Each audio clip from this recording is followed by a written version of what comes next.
put your phone or device aside and immerse yourself in this audio story. Perfect for listening on the move, while relaxing, or for bedtime listening. We release new stories daily, so make sure to like and subscribe to not miss out. This story is based on true events. The $1 billion autopsy. In a small office in Greenwich, Connecticut, a man once sat staring at a list of American institutions, waiting to decide which one would die next. His name was Edward Lampert, and he didn't look like a killer. He looked like what he was: a billionaire hedge fund manager with wire-rimmed glasses and a talent for numbers. But in the shadowy world of corporate finance, appearance means nothing. What matters is the ability to see value where others see only sentiment. And in 2004, Lampert saw something valuable in the dying body of Sears, Roebuck and Company.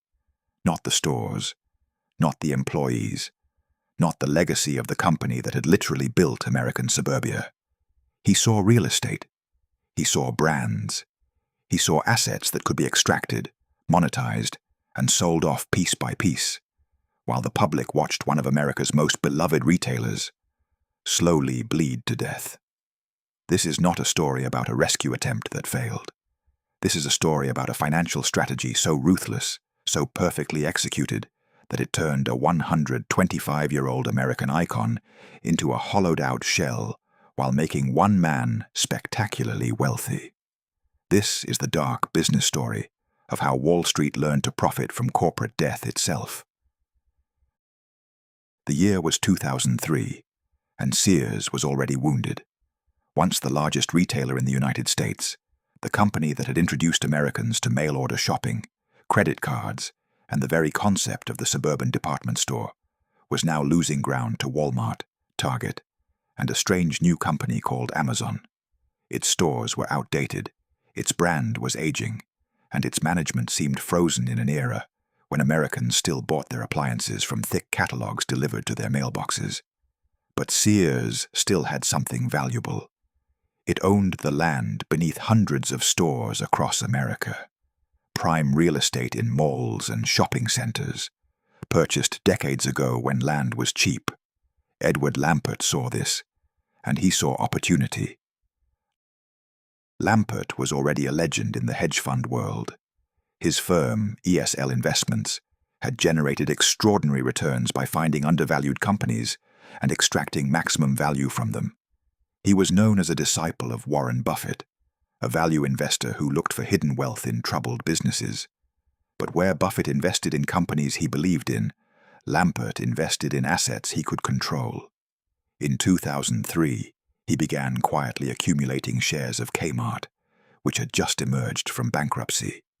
The conventional wisdom said Kmart was finished, destroyed by Walmart and its own mismanagement. Lampert saw something else: a company trading below the value of its real estate and inventory. Within months, he controlled Kmart completely. And then, he made his move on Sears.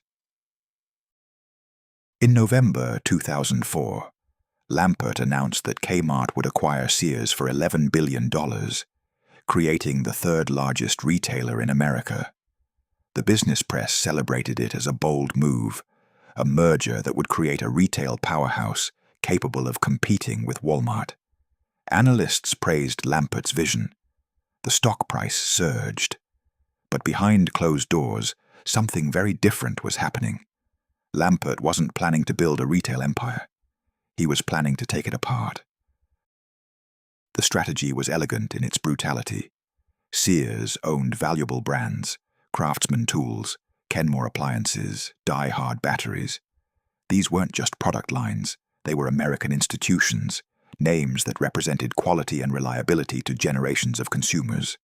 Sears also owned over 2,000 stores, many on land the company had owned for decades. And it owned Sears Canada, Lands' End Clothing, and a portfolio of other assets built up over more than a century of business.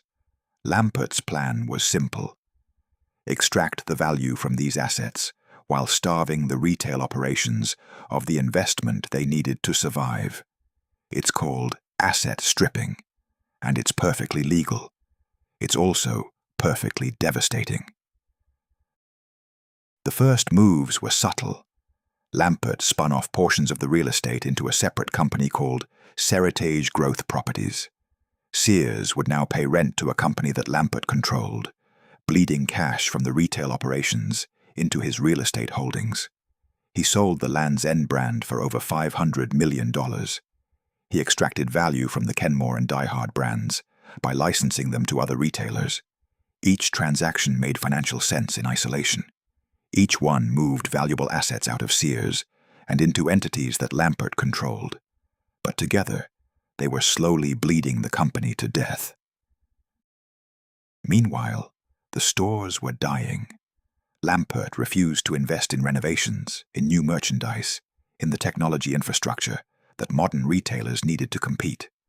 While Walmart and Target were building sophisticated supply chains and e-commerce platforms, Sears stores grew shabbier and emptier. Employees went without raises. Maintenance was deferred. Inventory grew sparse. Customers started avoiding Sears, not because they didn't remember it fondly, but because shopping there had become depressing. The stores felt like museums to a dead era, filled with dust and silence and the ghosts of American prosperity. Lampert's management style made everything worse. He rarely visited stores, preferring to run the company remotely from his hedge fund office. He implemented a radical system he called internal competition, forcing different departments within Sears to compete against each other for resources. The idea was supposedly to create efficiency through market forces. In practice, it created chaos. Departments hoarded information, sabotaged each other's initiatives, and fought over shrinking budgets instead of working together to save the company. Executives fled. Morale collapsed. And through it all, Lampert kept extracting assets. But here's where the story takes a darker turn. Because the question everyone was asking was, why? Why would a brilliant investor deliberately destroy a company he controlled? The answer reveals something chilling about modern corporate finance. Something about how wealth and power really work in America. Lampert wasn't destroying Sears. He was harvesting it. The retail operations were dying, yes, but the real estate was appreciating. The brands were being monetized. The inventory was being liquidated at a profit. And every dollar extracted from Sears went into entities that Lampert controlled, entities that didn't have to deal with the burden of running actual stores or employing actual people. He had discovered something that would reshape corporate America. You could make more money taking a company apart than trying to fix it. By 2010, the pattern was undeniable. Sears was closing stores, hundreds of them, each closure freeing up real estate that could be sold or redeveloped. The company was accumulating debt, but that debt was being used to pay dividends to shareholders, primarily to Lampert's hedge fund. Revenue was plummeting, but certain assets were being carefully preserved and extracted. Critics began calling it a slow-motion liquidation, a phrase that captured the horror of watching an American institution being systematically dismantled. But Lampert insisted he was trying to save the company, that he was making tough decisions necessary for Sears to survive in a changing retail landscape. And legally, he was within his rights. He was the largest shareholder. He controlled the board. He could do whatever he wanted. The employees saw it differently. Tens of thousands of Sears workers watched their company die in real time, unable to stop it, unable to save it. They saw stores with broken escalators, bathrooms that didn't work, inventory systems that belonged in the 1980s. They saw talented executives leave and get replaced with Lampert loyalists who had no retail experience. They saw their hours cut, their benefits reduced, their jobs slowly eliminated. And they saw Edward Lampert, a man who never worked a day on a sales floor, making decisions about their lives from a hedge fund office in Connecticut. This wasn't just a business failure. This was a wealth extraction scheme disguised as a turnaround attempt. Then came the Craftsman sale, and everything became clear. In 2017, Sears announced it would sell the Craftsman brand to Stanley Black & Decker for $900 million. Craftsman tools had been synonymous with Sears for nearly a century, a brand that represented quality and reliability, backed by a legendary lifetime warranty. Selling it was like selling the company's soul, but the sale revealed the true nature of Lampert's strategy. The $900 million didn't go to renovating stores or improving operations. It went to paying down debt and providing short-term liquidity while Sears continued its death spiral. Lampert had traded the company's future for immediate cash that would buy him a few more years to extract the remaining assets. It was financial engineering at its most ruthless. By 2018, Sears was down to less than 700 stores, from over 3,000 at the peak. The company was losing hundreds of millions of dollars every quarter. Vendors were refusing to ship merchandise without cash up front. Employees were finding out their stores were closing by reading the news. And through it all, Lampert kept insisting he could save it. He offered loans to Sears through his hedge fund, but the loans came with terms that favored ESL investments over other creditors. He proposed restructuring plans that always seemed to protect his interests, while leaving suppliers and employees to suffer the losses. And when Sears finally filed for bankruptcy in October 2018, Lampert was right there with a bid to buy the company out of bankruptcy, a bid that would allow him to continue operating a stripped-down version of Sears, while protecting the real estate and other assets he'd already extracted. The bankruptcy revealed the full scope of the wealth transfer. Over the years, Lampert's hedge fund had extracted billions of dollars from Sears through dividends, stock buybacks, real estate sales, and asset transfers. The exact amount is difficult to calculate because much of it happened through complex corporate structures, but estimates range from $5 to $8 billion.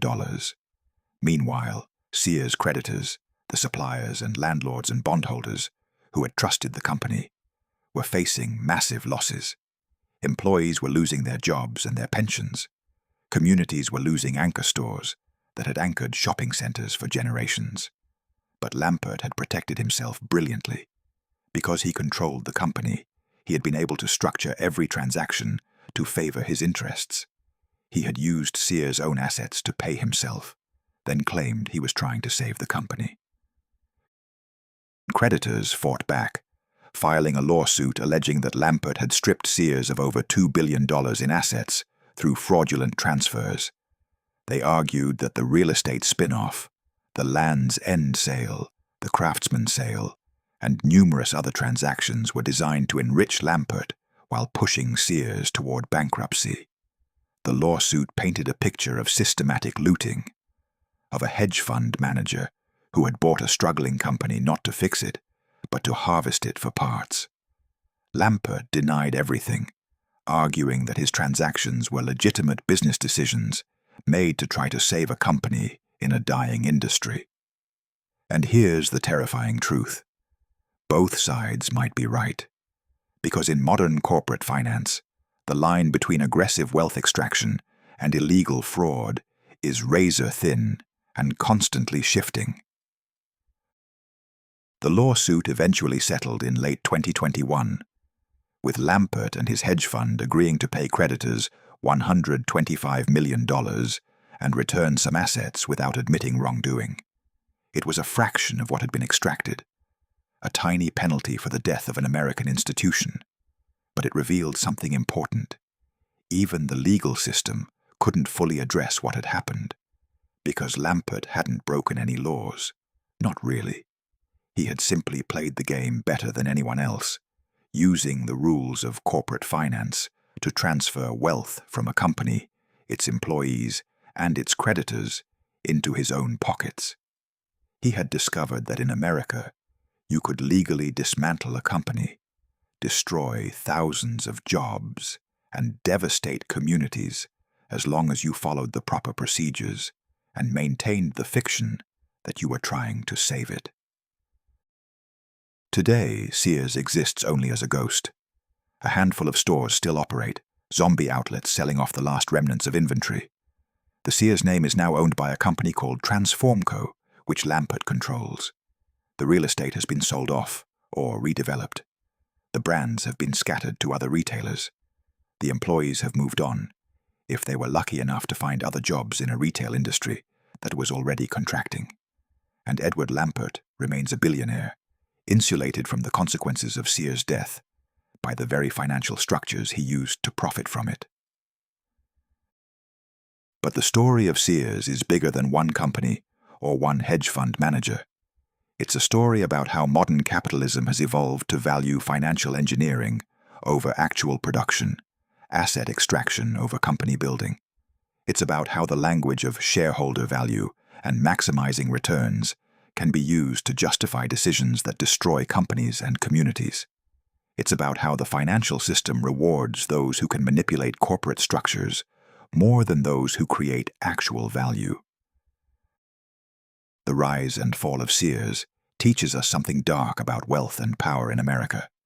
It teaches us that a company can be worth more dead than alive if you know how to extract the value. It teaches us that hedge fund managers can profit from failure as easily as from success. It teaches us that the most successful predators in modern business are not those who build empires, but those who know how to dismantle them. There's a psychological dimension to this story, too. A question about what drives someone like Edward Lampert. By all accounts, he didn't need the money. He was already wealthy beyond measure before he ever touched Sears. So why pursue a strategy that would tarnish his reputation and destroy an American icon? Perhaps because in the world of hedge fund managers, reputation doesn't come from building things or creating jobs. It comes from generating returns, from being smarter than everyone else, from winning the game no matter what the human cost. Lampert saw Sears as a puzzle to be solved, a set of assets to be optimized. The fact that his solution meant the death of a company that had employed hundreds of thousands of people over its history was simply irrelevant to the calculation. This is the truly dark lesson of Sears. In modern corporate finance, there is no moral dimension to business decisions anymore, only financial ones. There are no good guys or bad guys, only winners and losers. And the winners are those who understand that companies are not institutions with responsibilities to workers and communities, but collections of assets to be monetized. The Sears case also reveals something about the power dynamics of modern capitalism. Lampert was able to control Sears completely because he was the largest shareholder, and in American corporate law, shareholders have almost unlimited power. Employees had no say. Communities had no say. Even other shareholders had limited recourse because Lampert controlled the board. The system is designed to concentrate power in the hands of those who control capital. And once that power is concentrated, it can be used to transfer wealth from workers and creditors to shareholders with almost no constraints. Sears was not an aberration. It was the system working exactly as designed. And this is what makes the Sears story so chilling, because it's not over. The playbook that Lampert used, the strategy of buying struggling companies and extracting value through financial engineering rather than operational improvement, has been adopted by countless other investors. Private equity firms do this routinely, buying companies with borrowed money, stripping out assets, loading the companies with debt, and then walking away when the companies collapse under the weight. It's called leveraged buyouts, and it's destroyed countless businesses and jobs over the past few decades. Sears was just the most visible example, the clearest case of asset stripping in modern American business history. The regulatory system has proven largely powerless to stop this. Bankruptcy courts try to claw back fraudulent transfers, but the legal standards are so difficult to meet that most asset stripping goes unpunished.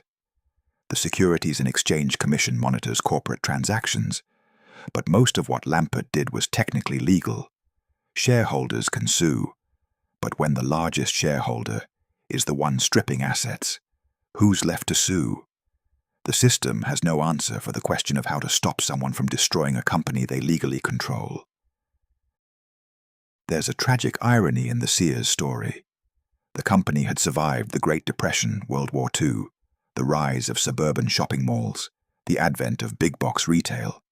It had weathered every economic storm and competitive challenge for over a century. But it couldn't survive being owned by a hedge fund manager who saw it as a collection of assets rather than a living company. The external competition from Walmart and Amazon was real, but it wasn't what killed Sears. What killed Sears was the decision to stop investing in the company's future, to extract rather than build, to optimize for short-term financial returns rather than long-term survival. And that decision was made not by the market, but by one man with the power to impose his vision on an American institution. The victims of Sears' collapse are easy to identify.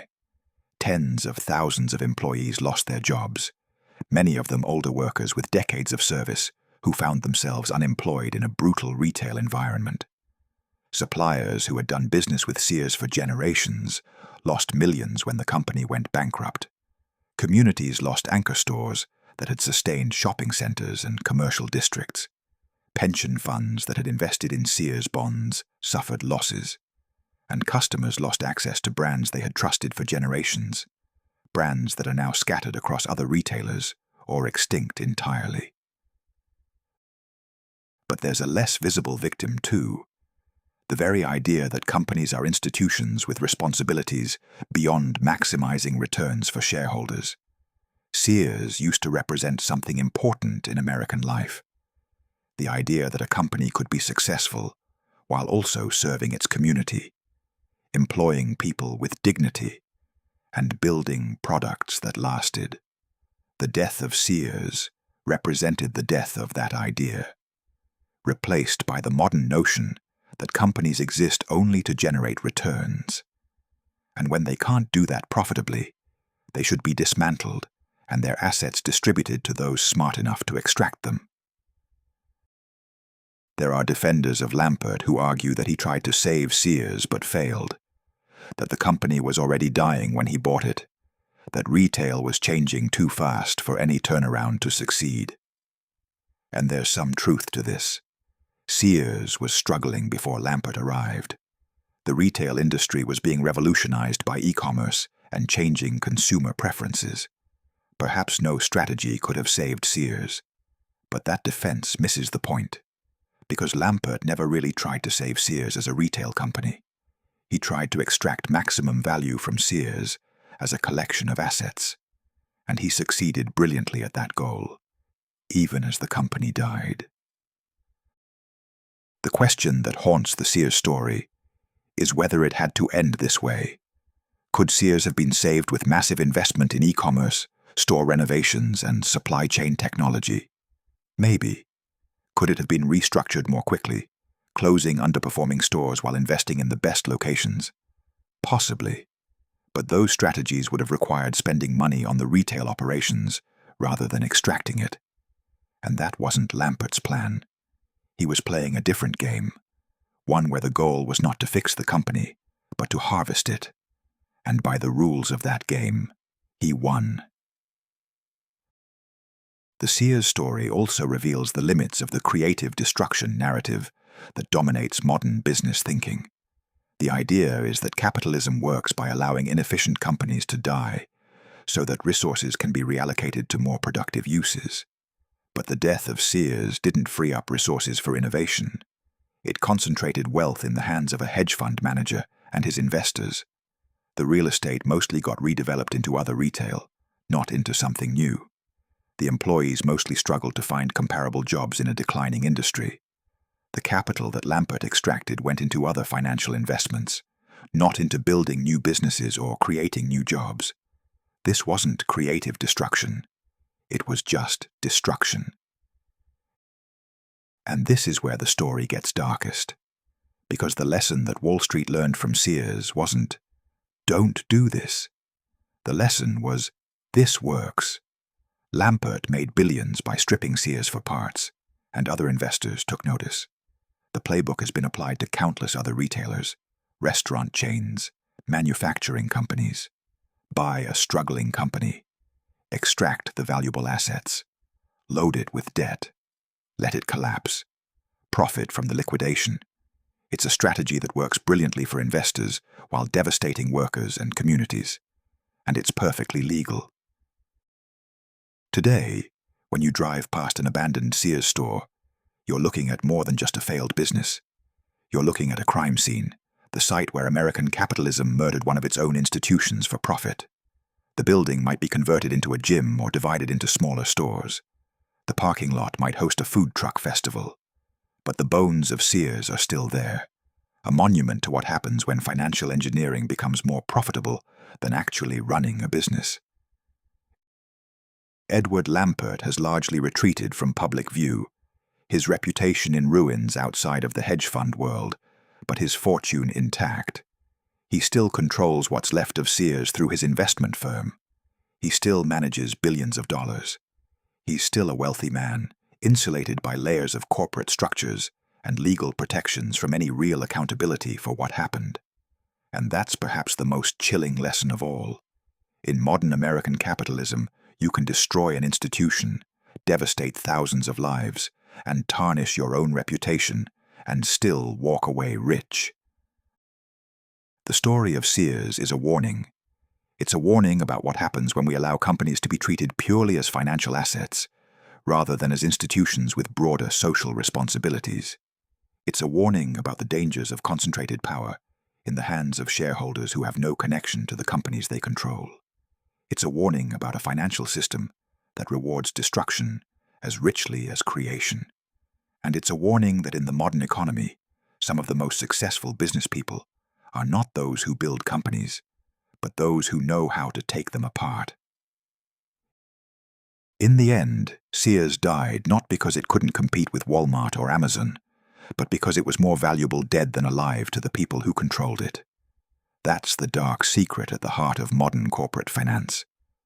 The truth that the Sears story reveals with brutal clarity.